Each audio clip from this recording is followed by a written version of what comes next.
badly done. I, And then what they do is they make you. They try to make you sympathize with the murderer, but she's already unlikable. So I don't know what they were up to with that shit. like if someone doesn't like Yeah, she's sociopathic, I would argue.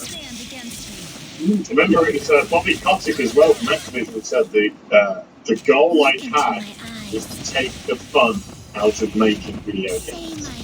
Oh shit. but why?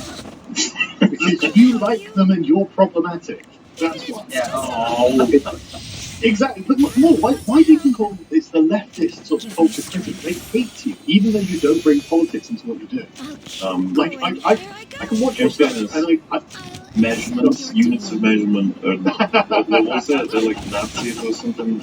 Yeah, objective units of white measurement. supremacy. Yeah, if we're going to have a proper communist utopia, we have to get away with those objective units of measurement that take the natural world and chain it to our, our something along those lines. You hold up a fucking ruler, they're like, it's like a cross. We're subjugating nature to our whims and such by confining it to standards of measurement.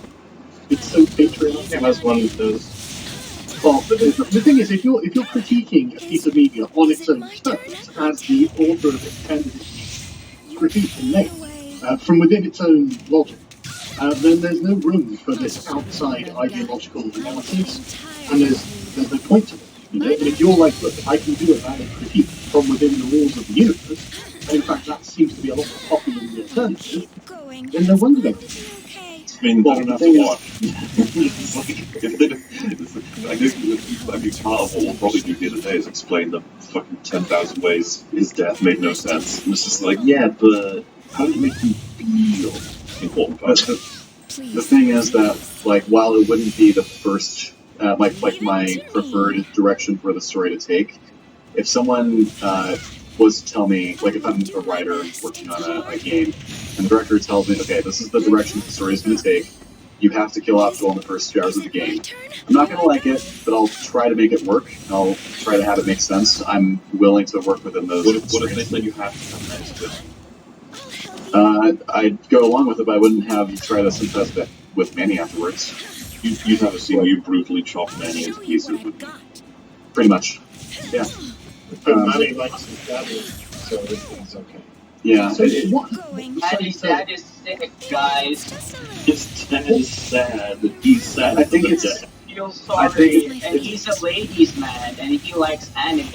Isn't he a well-rounded character? Oh yeah. Sounds good, like him now. I think it's possible to make a well-structured story based on this premise, but the execution is what really matters in that, and this was a piss-poor execution for a very unpleasant story. If you're going to do this to your characters, it needs to make sense. Yeah, I would actually say like You don't have two separate bunches of the same characters. The characters at the start of the game, Abby and her crew, Sans Owen, are completely different to when we take over them halfway through the game. That's a major problem. They don't behave like the way they behave. It's suddenly like, now we're going to try and make you like him. Play ball with your doggies. Manny's got a dad and his dad's sick, and Manny's a good guy. He also trucks his pussy.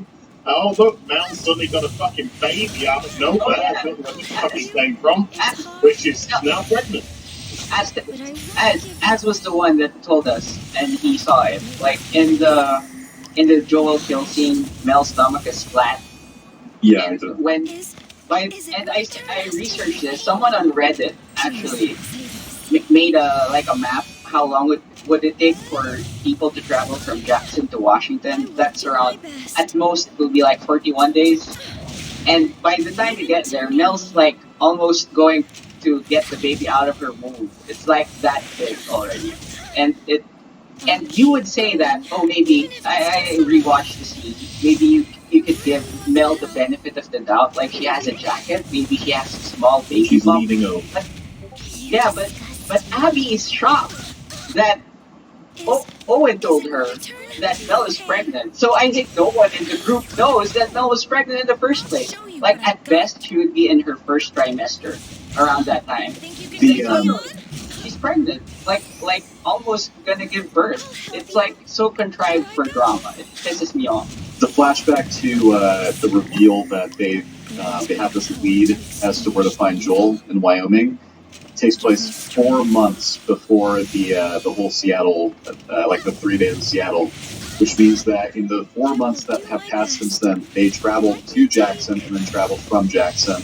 And it was only when they arrived in Jackson where they figured out that Nell was pregnant. And so it's like, and then I think there's like been 3 weeks that have passed since Joel's death when they arrive in Jacksonville, or in Seattle. In Seattle, yeah. So it's like, that's 21 days. Yeah. Yeah, it's insane. She has like a Padme Amidala type pregnancy that just she woke up instantly. And yeah, I was But just gonna say, so, nothing of any interest happened during that journey that they needed to develop the relationship between Ellie and oh me. no. Not at all. No. And But you're supposed to be on their side the moment they do the kiss thing. Well, they're the gay, so Yeah, you yeah, need to be exactly. like, yeah. They don't need character development. Because Yeah, well, Lord of the Rings taught me anything that's it's that long, dangerous journeys don't affect characters.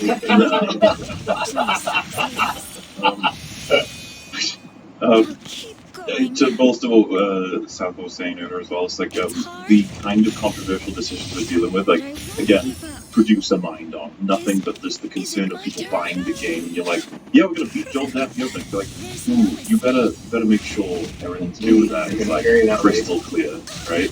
You need everything to make sense. You gotta justify that shit. People are gonna be annoyed as it is, but if you give them an inch about like how stupid Joel is, like this is gonna be a fucking hailstorm of just nonsense and crazy angry. And they're like, okay, and they just like fell over when they were right, I guess. So I'm not against the There's idea. a lot of Like, I'm not against the idea of them killing an important character at the beginning, using the elements. the throne staff were telling them they're doing it wrong. Well, no doubt, but like, what I mean is like, the instructor wouldn't listen. of course. But what I mean is like, it's not necessarily bad storytelling, in my opinion, for them to do something like that. Right? It sets up the villain as being really quite awful, and I don't know what the ending. I didn't watch it till the end. So I mean, if you can get a really big payoff for Ellie getting her revenge, in justice, but I'm guessing that didn't happen. Your expectations to be So, subverted. yeah, man, people are But my expectations subverted. Hardcore. So what The happened in the ending end? is Ellie can't play the guitar anymore. That's the ending of the last one. No, wait, it's worse than that, Sargon, because No. you after you play as Ellie, you play as Abby, and you're supposed to be on her side. You're supposed to, and then you as Abby beat Ellie, and What? you beat Ellie. Holy shit! Yeah, you beat the shit out of her, and then Okay, yeah. you switch her perspective from Ellie because she's a back at Jackson and she's at peace supposedly, and then the guy that is supposed to be like chill about vengeance is haranguing Ellie. Why aren't you taking vengeance? And then she has the idea of taking vengeance against Abby, and then you switch back to Abby. Hold on, whoa. By the way, Tommy, who's when they're back in Jackson again, is telling her she needs to go kill Abby. Yeah. Tommy was preparing for them all to leave Seattle. Yeah. Even though Abby wasn't dead, he said, we've killed enough, this is what we're just going to have to take. Are you okay with that, Ellie? Ellie's like, yeah, it's going to have to be. Yeah, I guess. Yeah. Then So suddenly, he's the one who wants to pull them all out, and then suddenly he's just like, you know what? This world I hate her. I hate her. And Ellie, please kill her for me. is no place for Yeah. you. So you take control of Abby. Abby beats the shit out of Abby. You go back to Jackson, and then what happens? The guy that wants to leave Jackson and is supposed to be content with just letting things be with what happened suddenly wants to kill Abby. Yeah, he has her like the last known location. He's like, I know where she is, and you're like, oh, okay, well, I don't do that sort of thing no more. And the wife is like, yeah, no. And then he's like, actually, no, I'm gonna go kill her. It's gonna be great. Yeah. And so you go on your little adventure as Ellie then, for like 2 hours or so, and then you finally get to Abby. You have your big boss fight, and you let it go. You let Yeah. her go. You let her go. No. Ellie left Ellie. She gets lets her a, go. she gets I a want vision to of Joel playing the guitar Oh. on the porch. Yeah, maybe I should specify. She is tied to like a cross, and she's Yeah. you actually it's not as bad as like I make it sound better than it is. You don't just let her go. You save her life. You save her life. You save her life. Then you battle to the death. Then you let her go. Yes. It's a And the funny thing is, Sargon, you don't even get to control Ellie by that time. Oh, hold on, The hold game on. limits your options. Wait. What? You can't like use your guns when you find Abby hanging on the cross. You can just walk to her and let her down the cross and lead her to the boat. And then when Ellie because then she's going down to the beach. She's just going, happy. I'm coming. Then she just lets it go. yeah, it's so dumb. And what's worse is she doesn't just kill her on the cross. I don't know why you had to walk somewhere and then decide, oh yeah, I forgot, I'm here to kill you. She has a backpack full of Molotov cocktails and explosive arrows and guns with like, at least some ammunition left. Those were Molotov cocktails. Leaves them in the boat to then engage in a fist fight with Abby. Probably should have mentioned as well. Which she's a knife in. Part of the reason that Ellie probably spared Abby's because Abby bit Ellie's fingers off. That's something that would probably give you like a sense of, I want to forgive you. You consumed me. Oh, totally. Part of me is inside you.